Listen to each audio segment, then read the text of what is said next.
Today, I will be using a full team of Pokemon based on pride flags. If you have an idea for a Pokemon team, be sure to comment below and I will use it. And if you like this kind of content, feel free to subscribe. And now, without further ado, let's get right into the battles.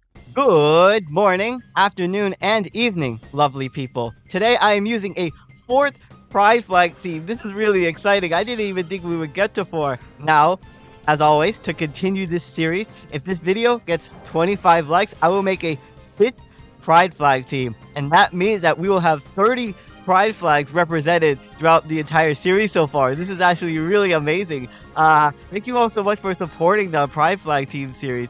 Anyway, so I'm going to switch in my Carbink here versus the Meowscarada just to knock off. It's going to go for the knockoff versus me, and they're going to take some Rocky Helmet chip damage. So I was like, okay. I was thinking that Meowscarada was probably like Choice Banded or Choice Scarf, but they swap out and they're going to go into their Chestnut. Now, I'm really going to do much versus this Chestnut. I have Iron Defense Body Press and Rest and Sleep Talk on this Carbink. And I also have it as the Demi Boy flag, which I thought was pretty interesting. And now here's the Demi Girl flag for Diancie. I thought it was really nice because, you know, Carbink and Diancie are kind of related to each other. And they have the similar colors, except that this isn't Diancie. It's actually Zoroark for the gray sexual flag or the gray asexual flag. In the section below the video, I'm going to have an explanation regarding the sexualities and the genders that I represent in this video. Because a lot of them I didn't even know about myself. I had to do a lot of research to find more pride flags. And it was really interesting to learn some of these new gender identities and sexualities. So, unfortunately, my Zoroark misses the Poltergeist versus the Chestnut. Not that it would have done a lot anyway, but chip damage is chip damage. Now, this is probably the best Pokemon on my team. This is a Choice Scarf Toxtricity for the Androgen flag. Now, I have Terra Normal Boomburst, which has like no switches on their team. I have Overdrive, Sludge Wave, and Volt Switch on this. So I'm gonna go for the Terra Normal Boomburst. Man, that Meloetta ate that up. I was like, wow, that's definitely Assault Vest because Meloetta has actually really good special defense. So I was like, yeah, that's definitely Assault Vest. So into my Raikou here for the Maverick flag. This is such a cool pride flag. Now, if you remember from my first pride flag video, I actually included Raikou as the non-binary flag. So it's back again for the Maverick flag.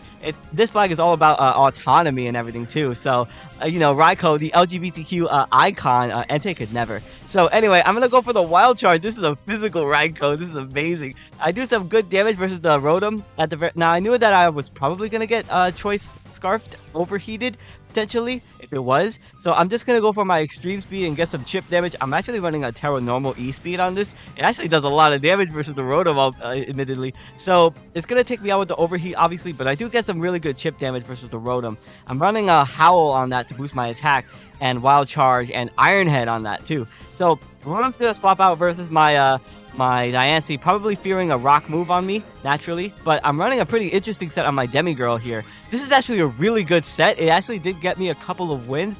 It's a Rock Polish, Calm Mind, Draining Kiss, Stored Power Diancie. Now I'm running max HP and max speed on this, and I have Weakness Policy as the item, which is going to further boost the power of my Draining Kiss and give me a lot of recovery, and it's also going to boost the power of my Stored Power as well. It's a really fun set.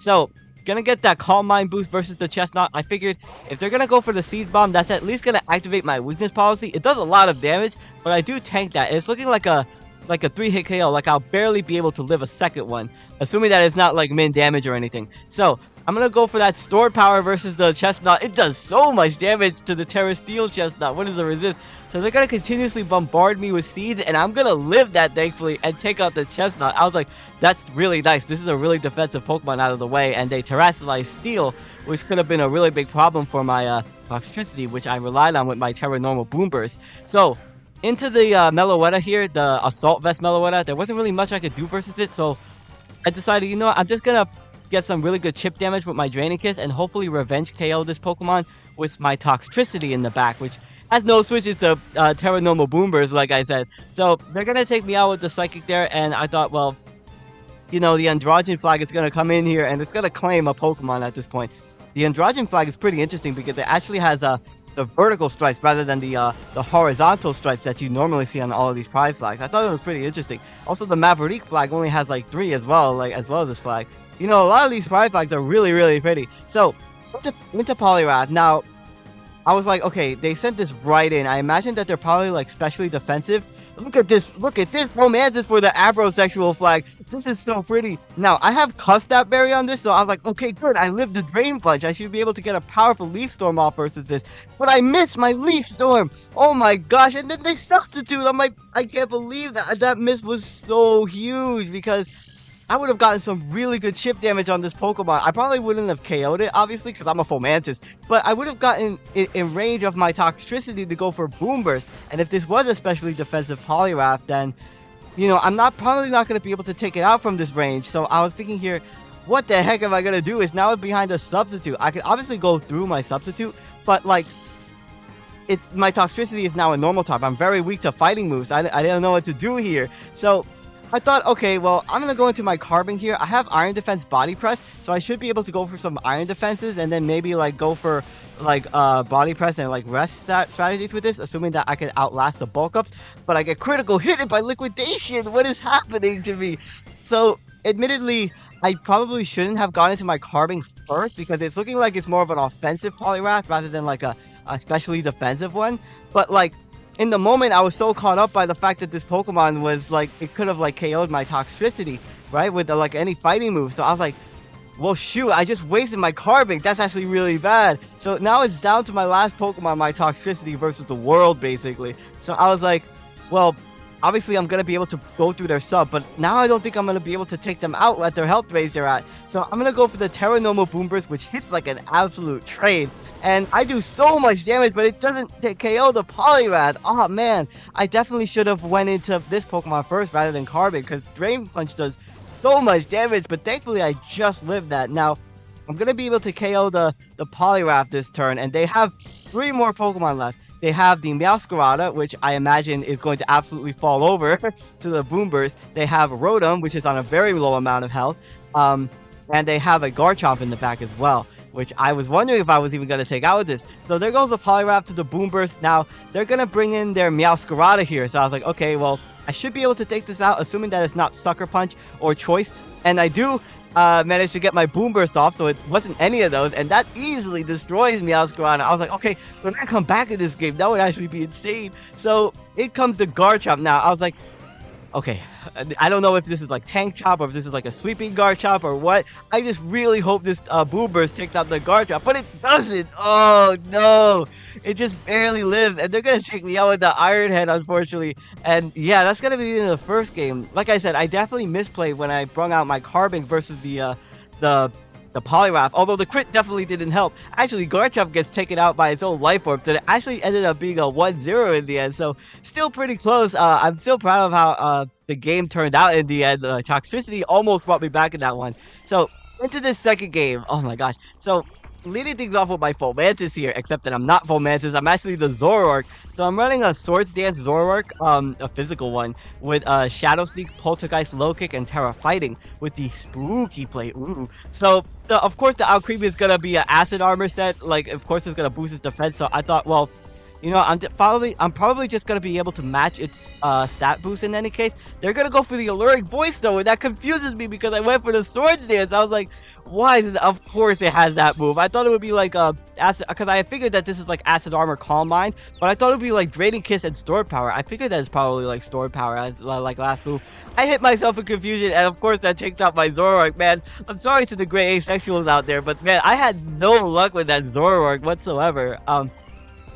I'll be using a Hisuian Zoroark again soon, though. I will assure you. So, anyway, I'm going to bring in my Androgen flag here. Now, if this Alcremie was, like, a specially defensive variant, I probably wasn't going to be able to take it out with, like, a Sludge Wave. So, I opted to Volt Switch in case they swapped out there into my Fomantis, not my actual Fomantis, for the Abrosexual flag.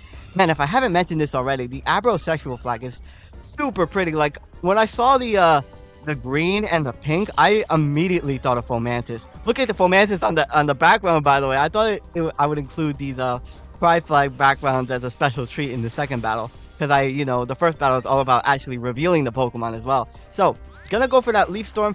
This is actually a pretty interesting set. You saw that I had a Custap Berry on this, which is going to allow me to get a priority move versus like any Pokemon if I'm on a low amount of health. So I'm running a Endure, Leaf Storm, Terra Blast Fairy on this, and Endeavor with the Custap Berry. and I have Contrary Leaf Storm to boost my special attack as well. So the Alcremie is going to go for the Acid Armor at a low amount of health. They probably didn't anticipate me to snowball this quickly. So that's actually nice. They're going to have some leftovers recovery, and I'm just going to take them out with the Terra Blast. Fomantis getting a KO. I imagine that they probably weren't running a Recoverer on that set. Maybe they were like Acid Armor, Calm Mind, Alluring Voice, and Stored Power. So in comes Chien-Pao. Now, Chien-Pao is a really, really threatening Pokemon, but I do have an answer to this, or rather, I do have a check to this in my fully defensive Carbink here. So the Chien-Pao is going to go for the Icicle Crash versus me. Man, I tanked that, but I don't tank it well. It does under half to me. Now, they're going to go for another Icicle Crash. I was like, please do not flinch me, please. I really need this Pokemon to take out the Chien-Pao.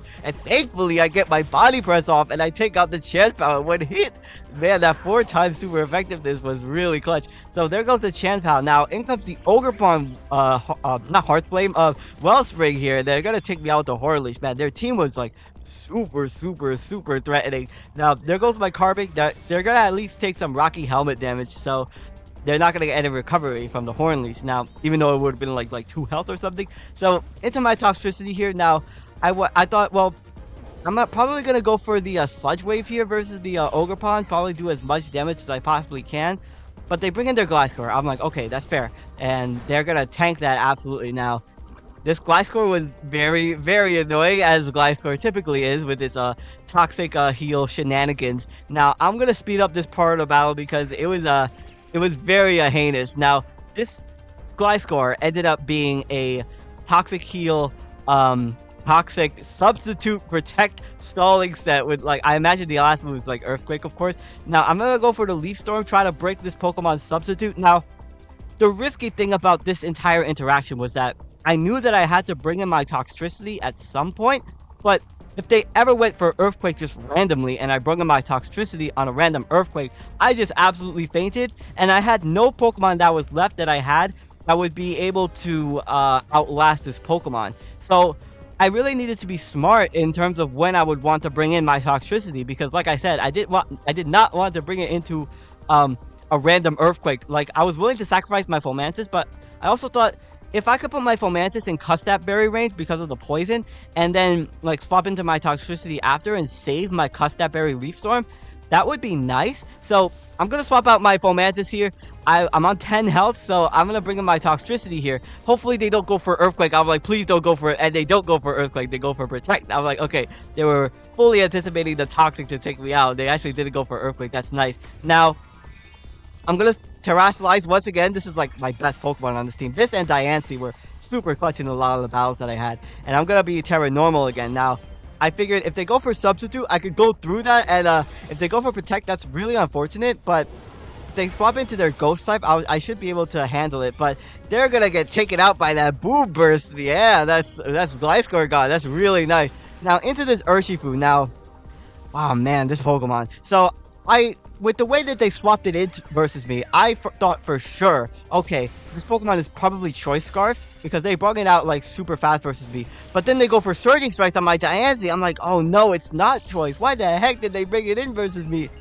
It wasn't obvious to me when I was doing this battle. Like, why did they bring this out versus me? Was it because they were a Fighting type versus my Terra Normal type? But like, it became obvious, like, after my Diancie. My poor Demigirl gets KO'd, unfortunately. So there goes my Diancie there, and I'm going to bring back in my Toxtricity, thinking, okay, well, if they're not Choice, then I could absolutely blow this away with a Terra Normal Boom Burst. And so I'm going to go for the Terra Normal Boom Burst, but the Urshifu is Focus Sash. Oh, like, I completely blazed that over while doing the battle. I completely forgot that Sash could be a potential thing. Although I've never seen Focus Sash Urshifu, to be fair. So, like, there goes my Toxtricity. Man, I should have went for the Volt Switch that turn instead of going for the Boom Burst. That was way too cocky of me. So, all I have left now are my Raikou and my Poison Fomantis with the Custap Berry still in waiting. Now, my Raikou has Wild Charge that I could go for versus this. They're actually going to Terrasilize their Urshifu. So I was like, okay, is this Terra Water Urshifu or what? They're actually Terra Poison. I'm like, okay, that's interesting. They're not weak to electric anymore, but I still have a physical Raikou with a very powerful Wild Charge that takes out the Urshifu. Oh my god, wasted Terra. Let's go. So there goes the Urshifu, thankfully. Oh my goodness, that got absolutely destroyed by Wild Charge. Now, They have 2 more Pokemon left, Ogerpon, which could outspeed me, and they have the Fluttermane in the back as well. Now, yeah, this was really interesting. So Fluttermane is gonna obviously proc his booster energy speed, so I was like, I should be able to barely tank a Moonblast, and I should be able to take it out with the Iron Head. So Moonblast I lived the Moonblast thankfully, so I was like, okay, well, I'm gonna go for the Iron Head. But man, the Fluttermane lives. It actually lives that comfortably. I'm like, what the heck? I should be able to take out a Fluttermane, but this turned out to be a max defense Fluttermane. What the heck? This Pokemon has like 55 defense. That actually really screwed me. So I'm gonna get my Custap Berry on the Fomantis, and I'm gonna be able to take out the Fluttermane with the Leaf Storm. That's really nice. But man, that max defense Fluttermane really changed the entire battle, I think, because now they're gonna revenge KO me with the Ogerpon, and that's gonna be the ending of this game. Man, I really tried my best with this team. Like I said, it was good, but I just like with these Pride Flag teams, the main thing is that I typically get the most nervous when I use these on Wi-Fi, because when I lose, which I typically do a lot with these teams, I feel like I'm making the LGBTQ community look bad. Like, I don't know, that's just me. But anyway, I hope you enjoy these Pride Flag teams, and I hope you enjoyed these battles. My name is SkyLaaa. Don't forget to smile, and I will see you all next time.